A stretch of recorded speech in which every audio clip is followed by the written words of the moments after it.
100%. Look, it's easy to credit your grit and your character for your successes and blame the markets for your failures. And so when you have a young man who is failing, he's looking for culprits. And then you have someone come along and say, it's not your fault.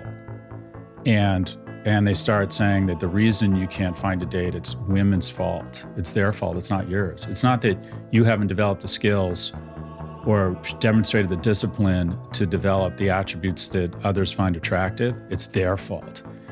And I think it's very dangerous, and most of it's a grift. The individual you represented claims it's not your fault, but buy my $49.95, learn how to be successful program. It really is a grift.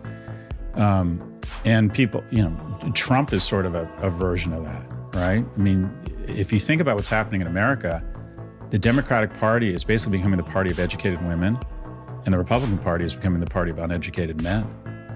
So, yeah, I think that those types of individuals are perfect examples of kind of falling into this really ugly, blame others kind of gestalt in our society. I think it's very unfortunate. I think we also I have no idea what your politics are, Steve. I consider myself a progressive. I think progressives have to take back masculinity. And that is, we have to define what masculinity means and show a vision. Why are all the dudes these conservatives? So, I'll give you an example. I'm a profane and vulgar person.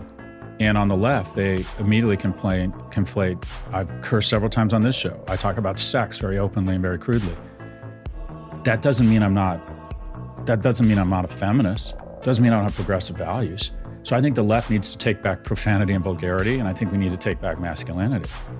I see masculinity as a man-made societal construct, but we need to identify it and then ask young men to foot to those skills. And I see it as in a very basic way, acquiring the skills and strengths so you can advocate for and protect others, whether it's physical strength, mental strength, financial strength, kindness, intelligence. And I think saying, okay, it's great to be a man. Express your masculinity. And by the way, masculinity isn't just the domain of people who are born men. Women can demonstrate masculine features just as men can demonstrate feminine features. But I think the left or progressives need to take back this notion of masculinity. And we've sort of emasculated on the left men, because to be pro-man, to even acknowledge masculinity, is somehow to be anti-female on the left.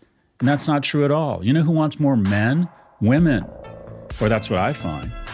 So I think that key to restoring balance, if you will, and not having our party split across gender lines and pull this generation of failing young men out of this hole is to redefine masculinity as something more evolved, more thoughtful, that involves intelligence, that involves kindness, that involves strength, but also on the left to say, it's okay to be a man. We can acknowledge our differences. It's okay to be aggressive.